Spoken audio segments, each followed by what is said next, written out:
2021 sort of ending, how has been this year for the private equity space and for multiples, considering obviously there is still uncertainty about the pandemic and the future?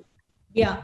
So, Surijit, I think 2021 has been an exceptionally good year for the industry and equally an exceptionally good year for multiples. In fact, multiples is a little over a decade old, and internally we say that 2021 was the best year for us in 10 years. In 2021 alone, we have seen close to $60 billion of capital flows, which is the highest in any year, I would say. So that has helped a lot. That has bolstered the confidence. It has allowed for several companies to raise further rounds of capital, give exits to incumbent investors. We have done more than 120 deals as an industry, over $100 million in 2021, and over 20 deals which are more than $500 million ticket size. These are like staggering numbers for Indian private equity industry. So the velocity of capital and the volume of capital has been pretty dramatic. For multiples, we had a record year. We have returned our second fund.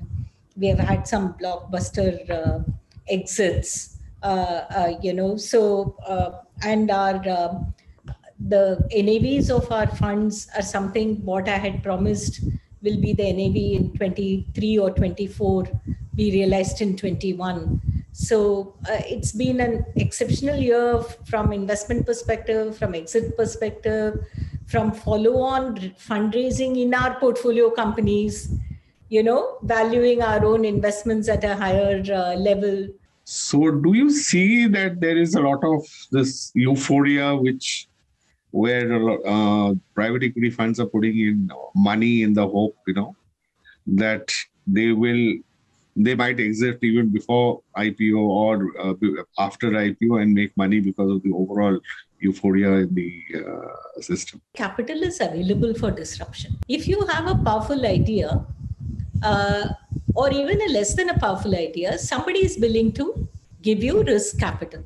So the opportunity for entrepreneurship has become manifold. The opportunity for disrupting literally every business has become manifold. Services part of the economy is just busting all charts in terms of growth. And therefore, I won't call it euphoria. I will call it a real opportunity on the ground to build new businesses of scale. Currently, there is a huge desire for many capital market players, including individual investors, to have these new age companies in their portfolio, lest they will miss out a piece of disruptive action. Time will tell whether these companies have got over discounted for their future potential. There is a strong change in the ground, and there is a strong disruptive trend, and there is a very, very real possibility of creating humongous value from this disruption. What are the regulatory changes do you basically as an industry look for from the government? Yeah, not just the government, but SEBI as well. SEBI, yeah, everybody. Instance, all the the most nuanced thing about our business is that we are a pooled vehicle, right? And investors come from various categories into the same pool on a common document. However, everybody wants co-investment rights, and to our portfolio company, we want to be seen seamless between our fund along with our co-investors. So regulations which will allow you to bring in co-investors and give them units of specific assets, and all the flexibility in the fund documents to make this happen will go a long way in building the domestic fund manager market, for people like multiples, because internationally all this flexibility is already there.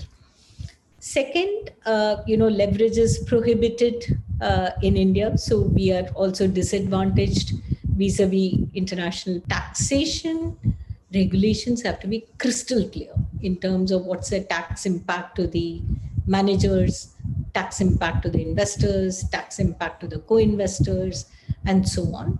While progressively very good positive changes have happened, I would still say that we are on a journey and we are not close to the destination, especially when it comes to tax impact on the managers. It is in a very wide range and open to a lot of interpretation risk, which makes our business for ourselves very, very risky. Lastly, we have been making a plea that there should be no GST on the fees that we collect from our international investors, because it's export of services. Again, because if you pull it in an AIF, you cannot escape from it under the present set of laws. If you like this video, share it and subscribe to Business Standard. For more news, views and insights, log on to www.business-standard.com. Do also follow us on YouTube, Twitter, Facebook, Instagram, Telegram and LinkedIn.